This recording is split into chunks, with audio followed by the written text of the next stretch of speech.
Call of Duty Black Ops 6 is finally here, and I've been playing a hell of a lot of multiplayer throughout its opening weekend, so I'm going to break down what's good and what maybe needs improving in the multiplayer section of this game. Sit back, relax, and enjoy.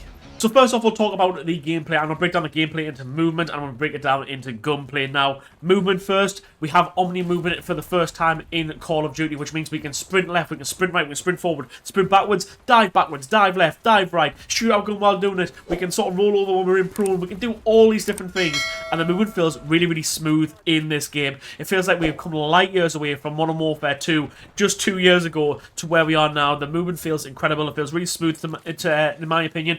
If you touched on the beta or you've played any of this, then you'll know what I'm talking about. It feels really, really nice, really smooth, and it feels like for the first time in a long time, we might actually have a good movement engine in a Call of Duty. Now on to the gunplay, and basically how does the guns feel? Well, for me personally, I feel they feel pretty decent. There is some guns that are obviously better than others, but that's just Call of Duty. I will say for me, that what I've experienced, the XM4 seems to be the most dominant gun across the board. Basically, if you want something for long range, use the XM4. You want something for short range, use the XM4. You want something for that middle ground? Well, then guess what? Just use the XM4. It's the default gun. It's literally the first ER. It's also on the default ER class. You cannot go wrong with it, and in fact, it is a lot of fun to use, and also, you know, there are things that do compete with it for the most part, so it's not totally broken by, like, sort of Modern Warfare 2019 standards when the M4 was the only gun that anyone wanted to use. So yeah, there is good options. I feel like, you know, we don't have like a massive standout sort of meta contender in comparison to the rest of the guns. I'm sure as we go down the line, people will find sort of attachments and exploits and stuff that really can sort of change this and probably will come with a meta contender, but for now, on launch, this is probably the most balanced Call of Duty we've had in a sweet minute. Now, one thing I'm also really vibing with is the sort of loadout slash creator class aspect of it. They really simplified it in comparison to sort of last year's and the year before. You know, sort of all that gunsmith tweaking. You know, they've got rid of many of the attachments now, and finally, we're just in a vertical list rather than a constant scroll to the right like it's some sort of random mobile game. The UI looks clean for a change in comparison to what we had it before. It's still, I think, in my opinion, you could do with a little bit of tweaking. You know, I was struggling to find where, like, the hardcore game modes are and stuff like that, without knowing I've got to click on find a match before pressing RB, and then flick into hardcore, and then filter what I do and do what I want to play. There is some aspects of the UI that is still a bit messy, still needs cleaning up. However, for the most part, the UI, in comparison to previous years gone by, is night and day. And finally, we might actually be getting a clean-looking game for a change. Now, on social media, there's been an argument going on about whether maps are good or bad in this Call of Duty. Me, personally, I'm sort of straight down the middle on this argument. I think some of the maps are really good. Some of them feel like very much traditional Treyarch maps, where there's 3 lanes, they feel really solid. And some of them are absolutely horrendously bad. I'm talking like Modern Warfare 2019 levels of just bad on sort of confusing sort of layouts aspects of it. I'm talking Red Card, I'm talking Scud, I'm talking, don't know, Sonic Boom, whatever it is, where there's sort of jets crashing on the map and stuff like that. Some of them are just downright really bad, and the fact that this game's meant to have had a 4-year cycle of development, the maps don't make it feel like that, I can't lie. Some of them, though, are really good. Some of them, like, especially some of the smaller ones. Payback, for one, where you run through sort of like a big manor building. That one feels pretty good. 3-lane map feels really good. There's Babylon, which was in the beta, where sort of there's a square map where everyone runs in the middle. Again, not traditional 3-lane map, but it feels pretty hectic. It feels a bit like Shipment or Shoot House or something like that. It was very small, very confined. You get a lot of work done on it. For me, personally, I like that. Also, there's a face-off playlist mode, which are just really condensed maps, which again, fast-paced, feel good. Some of them do need the game mode score levels lifting up a little bit to make the games last longer. However, again, feel really good. Sort of not really 3-lane maps, but kind of just like all come into one focal point, or kind of maybe just a square map. You know what? They feel pretty decent. Where this game is let down is sort of the bigger maps, more medium-sized map. I don't know what Treyarch thought about this. I don't know if they just thought, like, well, you know what, we're going to have some sort of creative liberty going with it. I'm not really sure where they were aiming with it. But yeah, some of them really need reworking, in my opinion. Now, with dodgy maps comes dodgy spawns, and here's a clip of me abusing this dodgy spawn aspect of the game, but shouldn't really be in the game, which he's working on screen now. The Eagles glitch.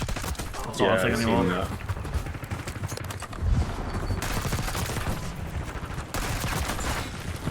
God, they hold some right spots in there. Oh my god, I was kind of spawn trapped a lot of them.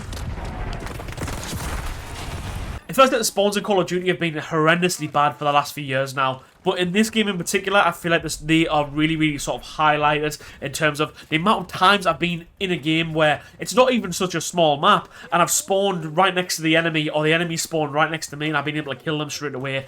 I don't know what's going on with the spawns. And before, this used to just be in hardpoint as well, when sort of the players would have to rotate around the map. The spawns got a bit confusing.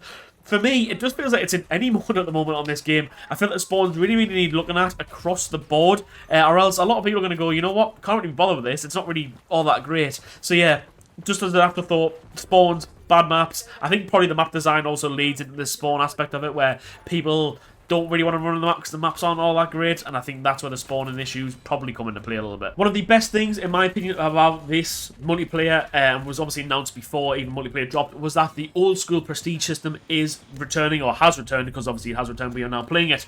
Now, that means is we go from level 1 over 55, we prestige, everything relocks itself, we go back from level 1, back level 55, and we consistently do that. Now I will say this has been a better aspect for me personally in terms of multiplayer, because in the last few years we've obviously just hit say level 55, and then we've stopped until season 1 is dropped, and then we can the level cap raises again. Having it this way, in my opinion, is a lot better. I'm really enjoying it, I'm really enjoying that prestige grind. However, this is where the problems do lie for me personally in terms of what's good and bad about this multiplayer. Now, I like the grind. I've been playing Call of Duty multiplayer since COD 4. I'm not afraid of a Call of Duty grind. However, it feels like I go from level 1 to level mid, say 25 to 30. Like that. Very easy, very quick. Doesn't feel like it's a grind at all. Feels very smooth. From level 30 to level 55, it just feels like I'm endlessly playing for hours and hours and hours and getting really nowhere. And that is what has really sort of frustrated me and sort of a little bit bummy about this multiplayer system. And then also talk about the camo grind on top of this. Now, the camo grind has also been different this year in terms of we don't have to level guns anymore to have access to the camos. Whereas in previous years, you know, you hit level 10, you unlock a camo and you start grinding that camo. And then level 15, so I'm doing that camo. The camos are unlocked from the off this time round, so you don't even have to have create a class unlocked to start grinding camos. You can start getting headshots with an XM4, for example, and that'll start counting towards that. And basically, most of the guns have, say, like 100 headshots before you can do 2 special challenges, and then you go on to doing the gold, the diamond, the dark spine, and then the dark matter.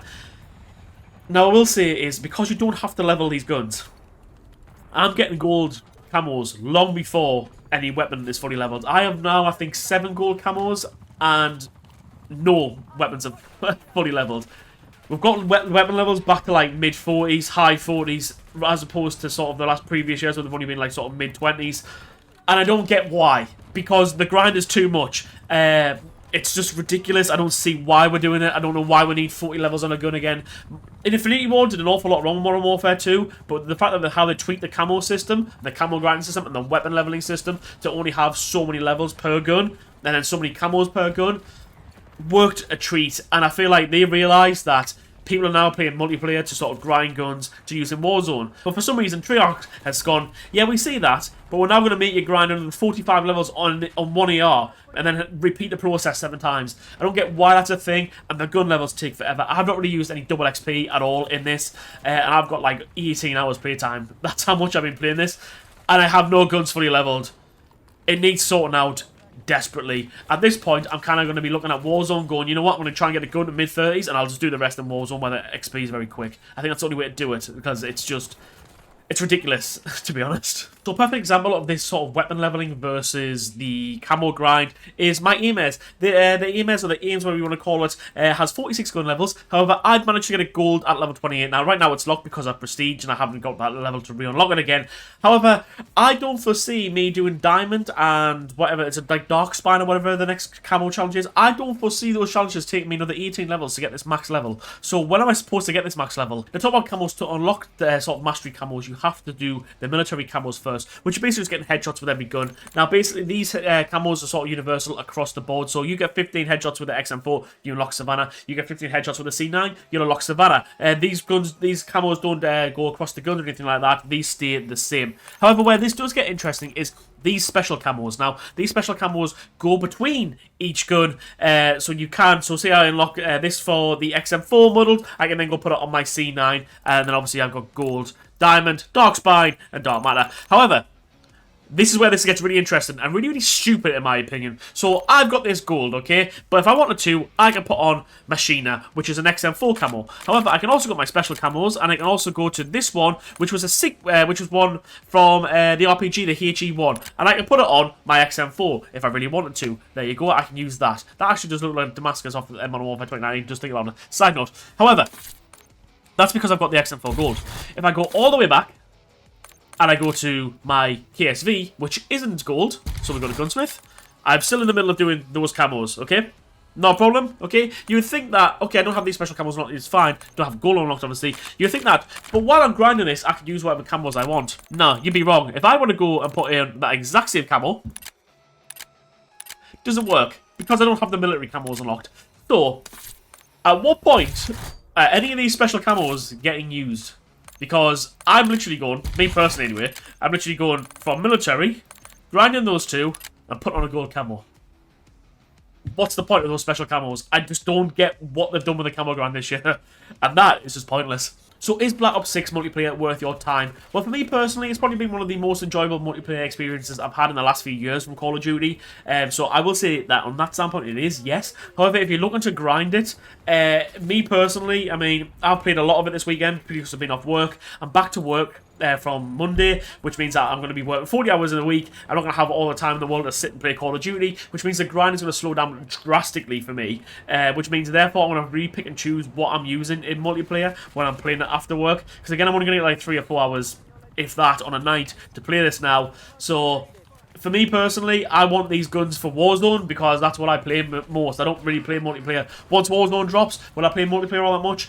Probably not. So I'm now trying to work out what I do and don't need for Warzone. I'm feeling ARs, SMGs, and possibly an LMG or a marksman rifle might get me there and might cover all bases. However, I'm trying to work out what's best between camo grinding, leveling, and then also what I'm going to need for Warzone. So, yes, it's good, but it's a grind. It's a slow grind as well, and I feel like we need some tweaks to multiplayer. But for the most part, solid multiplayer experience. And Black Ops 6 won't go down as a bad Call of Duty because of its multiplayer, I suppose.